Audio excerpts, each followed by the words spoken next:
ஓம் ஸ்ரீ குரு ராகவேந்திராய நமக. என் பேர் காமாட்சி. நான் திருச்சியிலேருந்து வந்திருக்கேன். நான் எவ்வளோ கோயில் போயிருக்கேன். நான் ராகவேந்திரா சுவாமியை நான் 10th படிக்கிறதுலேருந்து பார்த்துட்டு இருக்கேன். இப்போ பார்த்தீங்கன்னா எனக்கு 43 இயர்ஸ் ஆகுது. இது வரைக்கும் நான் என் சுவாமியை நான் நேரில் பார்த்ததில்லை. ஆனால் பேசியிருக்கேன், அசரீரிய வாய்ஸில் அவரோட வாய்ஸை கேட்டிருக்கேன்.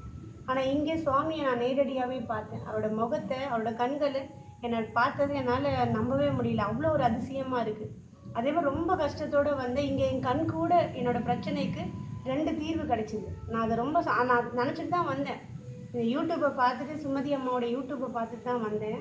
நான் உண்மையிலேயே ஆத்மார்த்தமாக சொல்கிறேன். நிறைய வீடியோஸ் இந்த மாதிரி போடுவாங்க ஒரு சிலர்தெல்லாம் நான் பார்த்துருக்கேன். நான் இன்றைக்கி எனக்கே இந்த மாதிரி ஒரு அனுபவத்தை சுவாமி கொடுத்தது ரொம்ப பெரிய விஷயம். அவர் கண்கள் என்னை பார்த்துச்சு, அவரோட முகத்தை பார்த்தேன், அவர் என்னை பார்த்து சிரித்தார். நல்ல தீர்வு கிடைச்சிது. யாருக்கெல்லாம் என்னென்ன கஷ்டம் இருக்கோ வந்து கண்டிப்பாக பாருங்கள். நான் சொல்கிறது உங்களுக்கும் கண்டிப்பாக நடந்துச்சு அப்படின்னா நீங்கள் வாங்க, உங்களால் என்ன முடியுமோ அதை பண்ணிட்டு போங்க.